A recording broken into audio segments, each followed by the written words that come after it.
तारा छोटी जात की एक गरीब औरत थी। काफी समय पहले उसके पति और बच्चे हैजे की भेंट चढ़ गए थे।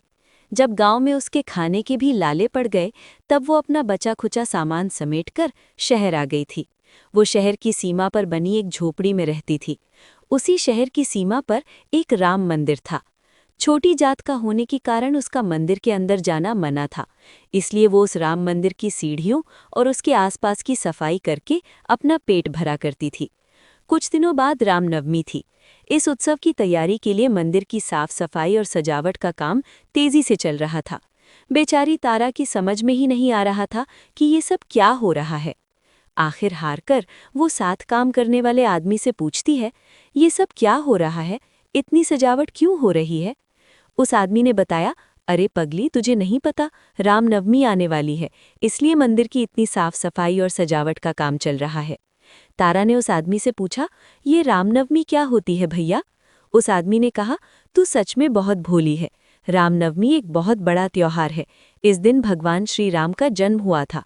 उनके जन्मदिन को धूमधाम से मनाने के लिए रामनवमी वाले दिन हर साल रामलला की झांकी निकलती है।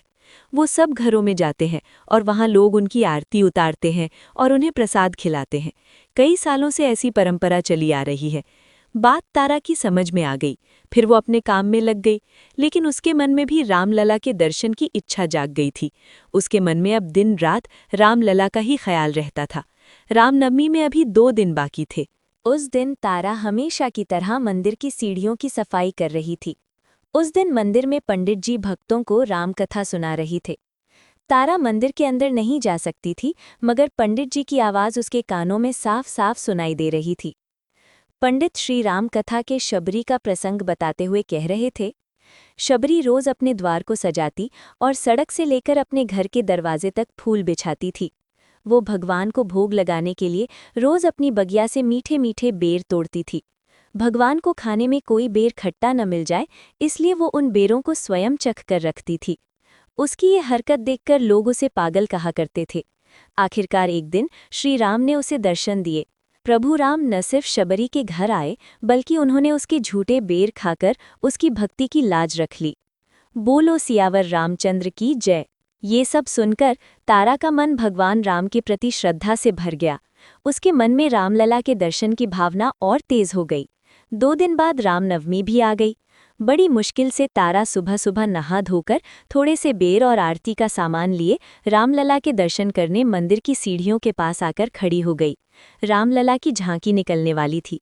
तारा भी सभी की तरह रामलला के दर्शन और आरती करना चाहती थी। तभी मंदिर के सेवकों की नज़र तारा पर पड़ गई। उनमें से एक सेवक उसे फटकार लगाते हुए बोला, अरे ओ कमबख्त, रामलला की झांकी निकलने वाली है, जाओ यहाँ से। तारा बोली, भैया, मैं भी रामलला के दर्शन और उनकी आरती करना चाहती हूँ। सेवक बोला, पागल हो गई है क्या? रामलला की आरती पंडित जी और शहर के दूसरे बड़े लोग करते हैं, जिनके दान से ये मंदिर चलता है। जा, चली जा यहाँ से। तू आरती नहीं कर सकती। जब झांकी वापस आ जाए तो आकर प्रसाद ले जाना। तारा विनम्र भाव से बोली, मगर प्रभु की नज़र में तो सब बराबर होते हैं, तो फिर मैं उनके दर्शन और आरती क्यों नहीं कर सकती? उनमें से दूसरा सेवक बोला, देख तारा, तू अभी अपने घर जा। जब झांकी निकलती है तब रामलला सबके घरों में आते हैं। वो तेरे घर भी जरूर आएंगे। तू वहीं उनके दर्शन भी कर लेना और आरती भी उतार लेना।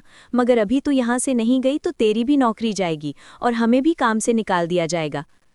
तारा निराश होकर अपने घर आ गई। शबरी की तरह उसने अपने घर को साफ सुथरा ही नहीं किया, बल्कि अपनी झोपड़ी के द्वार से लेकर सड़क तक फूल भी बिछाए। उसे ऐसा करते देख आसपास के लोग तरह तरह की बातें बनाने लगे। वो इस प्रकार कह रहे थे, लगता है ये पागल हो गई है। ये सुबह सुबह मंदिर गई थी, लगता है वहाँ इसे किसी ने भगवान के दर्शन नहीं करने दिए, इसलिए इसे सदमा लग गया है। छोड़ो भाई इसे इसके हाल पर, काम पर चलो, देर हो रही है। शाम तक इसका फितूर उतर जाएगा। इतना कह के लोग वहाँ से चले गए। तारा सब तैयारियां करके सुबह से शाम तक रामलला का इंतजार करती रही। सुबह से शाम हो गई, मगर कोई नहीं आया। वो सोचने लगी, कहीं उन लोगों ने मुझसे झूठ तो नहीं बोला? नहीं नहीं, प्रभु के घर में देर है मगर अंधेर नहीं है। मेरे प्रभु राम जरूर आएंगे।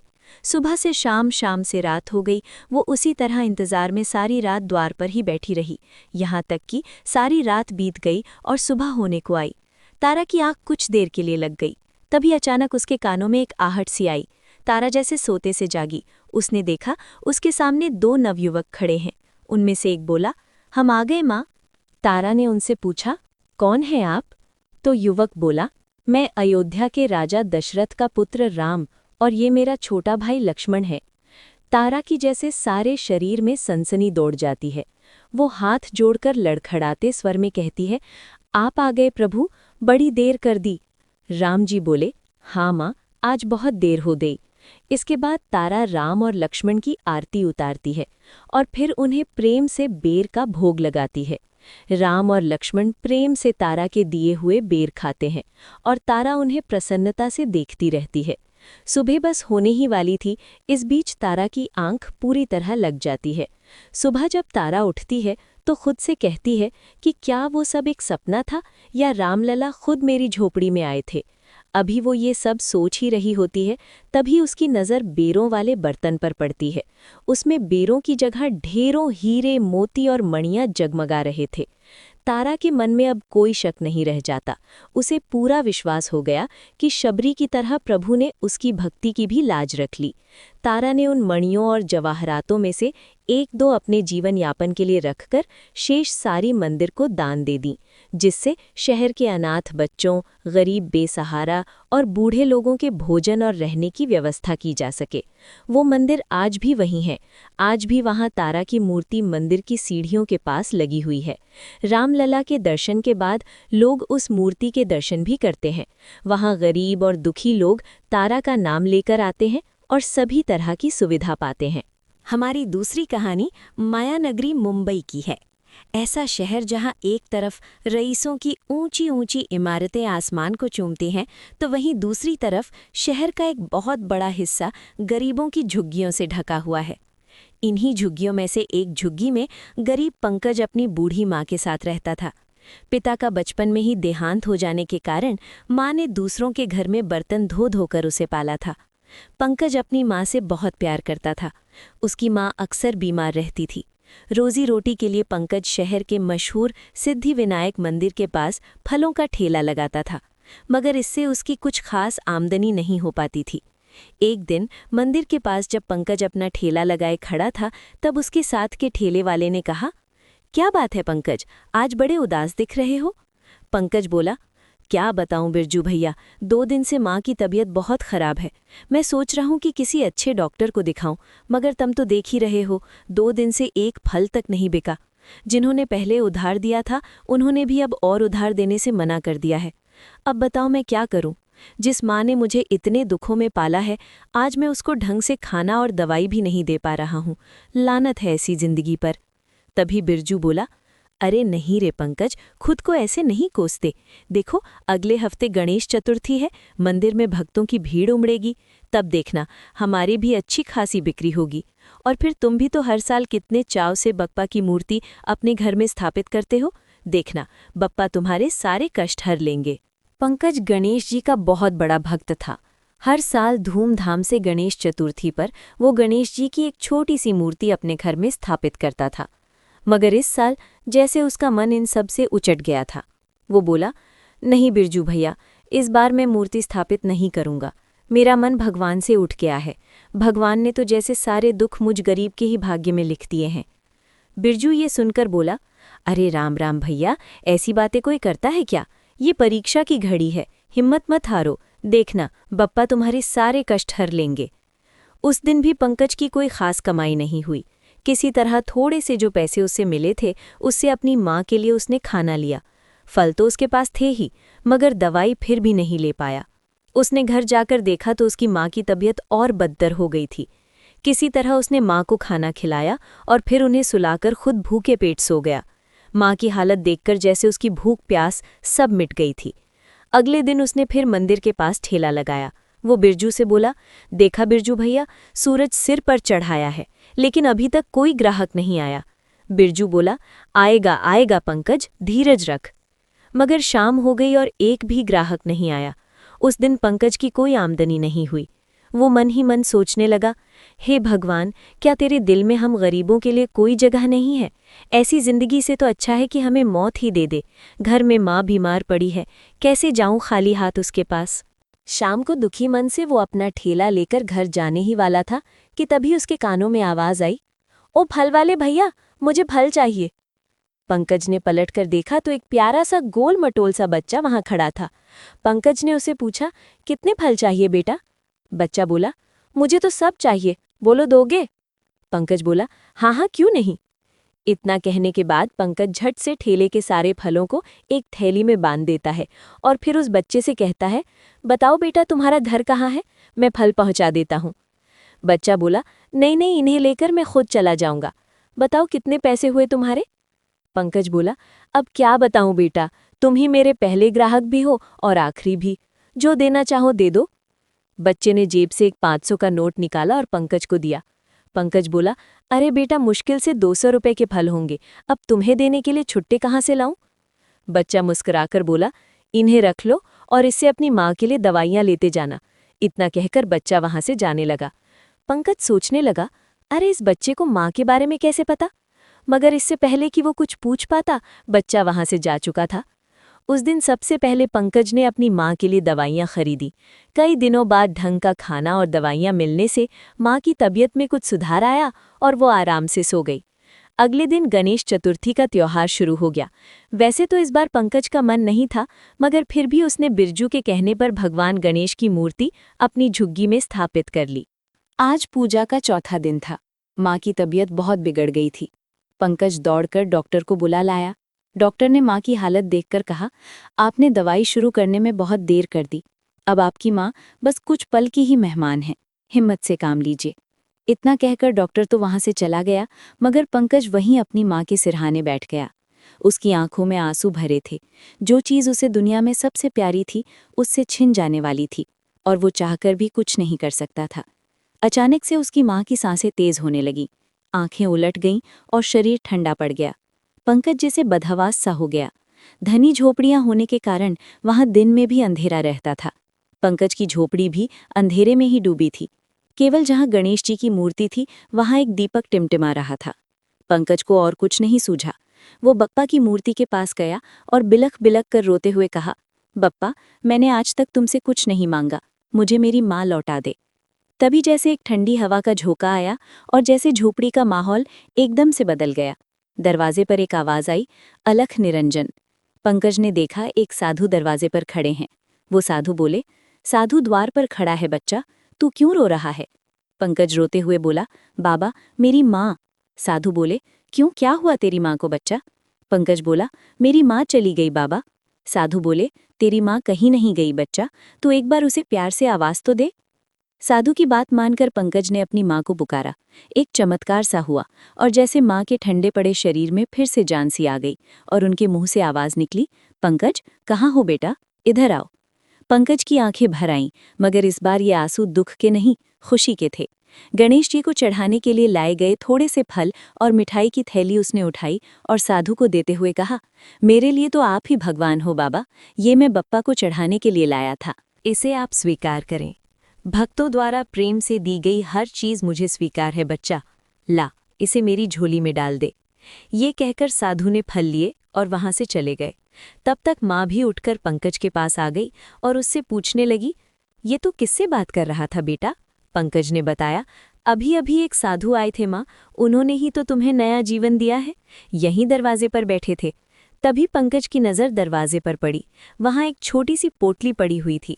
उसे देखकर पंकज बोला, अरे, ये पोटली तो हमारी नहीं है माँ, ये जरूर बाबा की होगी। अभी वो ज्यादा दूर नहीं गए होंगे, मैं उन्हें ये देकर आता हूँ। इतना कहकर पंकज बाहर निकला, मगर साधु उसे नहीं मिले। वो तो जैसे गायब ही हो गए थे। तभी जैसे पंकज के कानों में एक आवाज सी आई, सोच मत बच्चा, इसे भगवान का प्रसाद समझकर रख ले। पंकज उस पोटली को लिए घर आया और उसे खोला। उसमें सोने की मोहरें थीं। पंकज की नज़र भगवान गणेश की मूर्ति पर गई और एक एक कर सारी घटनाएं उसकी आंखों के सामने घूमने लगीं। पहले बच्चे और फिर साधु के रूप में खुद गणपति उसके कष्ट हरने आए थे। पंकज कुछ न बोल सका, मगर उसके कानों में बिरजू की आवाज़ गूंजती रही, देखना बप्पा, तेरे सारे कष्ट हर लेंगे, गणपति बप्पा मोरया। अगली कहानी है दीनू की। दीनू के पिता का कई सालों पहले देहांत हो गया था।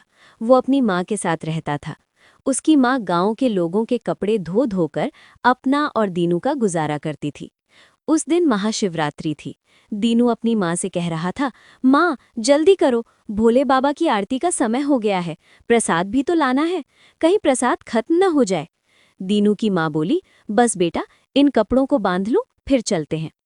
कपड़ों को बांधकर दोनों माँ बेटा गांव के शिव मंदिर की ओर चल पड़ते हैं। महाशिवरात्रि के दिन गांव का शिव मंदिर पूरी तरह से सजा हुआ था। माँ बेटे दोनों मंदिर पहुंचते हैं। अनजाने में दीनू का पांव मंदिर की सीढ़ी पर पड़ जाता है। ये देखकर मंदिर का पुजारी चीख उठता है, अरे ओ मूर्ख बालक, कर दिया ना मंदिर अपवित्र। अभी तक तो महादेव की आरती भी नहीं हुई, अब मंदिर की सीढ़ियों को फिर से धोना पड़ेगा। चल भाग यहाँ से, तुझे कोई प्रसाद वसाद नहीं मिलेगा। पुजारी के इस व्यवहार से दोनों माँ बेटे निराश होकर लौट आते हैं। दीनू की माँ उसे समझते हुए कहती है, मन छोटा नहीं करते बेटा, शाम को जब पंडित जी का गुस्सा ठंडा हो जाएगा तब जाकर प्रसाद ले लेना। अभी तू मेरे साथ घाट चल, मैं वहाँ कपड़े धोऊंगी, तू वहीं खेलना, तेरा भी मन लगा रहेगा। दीनू उदास मन से माँ के साथ चल पड़ा। माँ घाट पर पहुंचकर कपड़े धोने लगी। दीनू वहीं कंकड़ पत्थर चुनने लगा। तभी उसके कानों में मंदिर के घंटों की आवाज आने लगी। दीनू वहां से निराश होकर उठा और वहां से थोड़ी दूर पर एक घने बरगद के पेड़ के नीचे जाके बैठ गया और सोचने लगा, अब तो आरती भी हो गई है, मेरे दोस्त मंदिर में होंगे, कितना मजा आ रहा होगा उनको, मेरे दोस्त जी भर कर प्रसाद खा रहे होंगे और यहाँ मुझे प्रसाद खाने को तो क्या, देखने को भी नहीं मिला। अभी दीनू ये सब सोच ही रहा था कि उसके कानों में आवाज आई, अलख निरंजन। दीनू ने सर उठाकर देखा तो उसके सामने एक साधु बाबा खड़े थे। दीनू चौंक कर बोला, अरे अभी तो यहाँ कोई नहीं था, फिर अचानक से ये साधु बाबा कहाँ से आ गए? साधु ने पूछा, तू क्यों इतना उदास है बच्चा? दीनू बोला, आज महाशिवरात्रि है, मुझे भोले बाबा का प्रसाद खाना था, मगर पुजारी जी ने मुझे मंदिर में घुसने तक नहीं दिया। साधु हंसते हुए बोला, बस इतनी सी बात के लिए तू उदास बैठा है? मुझे तो आज काफी प्रसाद मिला है, उसमें से तू भी ले ले। इतना कहकर साधु अपनी पोटली खोलकर दीनू के सामने रख देता है। पोटली में तरह तरह के फल और मिठाइयाँ थीं। पहले तो दीनू झिझकता है, मगर साधु के प्यार से कहने पर वो प्रसाद खाने लगता है। दीनू जितने फल खाता उतने ही फल पोटली में फिर आ जाते थे। दीनू को आश्चर्य में देखकर साधु ने कहा, ये साधु बाबा का प्रसाद है, भक्तों के लिए कभी कम नहीं पड़ता। दीनू ने बड़ी मासूमियत से पूछा, क्या मैं थोड़ा सा प्रसाद अपनी माँ के लिए ले जा सकता हूँ? साधु बोला, हाँ हाँ क्यों नहीं, जितना ले जाना है ले जाओ, भगवान का प्रसाद तो सबके लिए है। दीनू थोड़ा सा प्रसाद लेकर चला जाता है। अगले दिन दीनू फिर से उसी बरगद के पेड़ के पास आया। वहां साधु ध्यान मग्न बैठे थे। जब उनका ध्यान टूटा तो उन्हें दीनू दिखाई पड़ा। वो बोला, कल आपने हमें प्रसाद दिया था ना, इसलिए माँ ने आपके लिए खाना भेजा है, लीजिए, इसमें रोटी और गुड़ है। साधु ने पूछा, क्या तुमने और तुम्हारी माँ ने खाना खाया? दीनू बोला, माँ ने आधा खिलाया और इतने में ही साधु बोल पड़ा और आधा अपना हिस्से का मेरे लिए भेज दिया।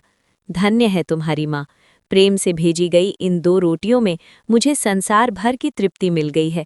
अच्छा अब तुम जाओ और कल इसी समय यहाँ आना, मैं तुम्हारी माँ को कुछ भेंट देना चाहता हूँ। अगले दिन जब दीनू साधु के पास पहुंचा तो उनके पास एक गाय खड़ी थी। उस गाय को देखकर दीनू खुश होता हुआ बोला, अरे वाह, कितनी सुंदर गाय है। साधु बोला, ये गाय आज से तुम्हारी है। फिर साधु ने दीनू को एक जड़ी देते हुए कहा, अपनी माँ से कहना ये जड़ी इस गाय को खिला दे और फिर चमत्कार देखे। दीनू गाय और जड़ी लेकर माँ के पास जाता है और उन्हें साधु की सारी बात बताता है। माँ ने वैसा ही किया। अगले दिन दीनू और उसकी माँ ने देखा कि गाय के थन से अपने आप दूध निकल रहा है। ये देखकर माँ ने जल्दी से गाय के थानों के नीचे एक बाल्टी लगा दी। देखते ही देखते वो बाल्टी दूध से लबालब भर गई। दोनों माँ बेटे के लिए दूध जरूरत से ज्यादा था, इसीलिए उन्होंने थोड़ा सा दूध अपने लिए रखकर बाकी का दूध गांव वालों को बेच दिया। अब तो गांव के लोगों को दूध बेचना दीनू का रोज का नियम हो गया। इससे उन्हें काफी आमदनी होने लगी।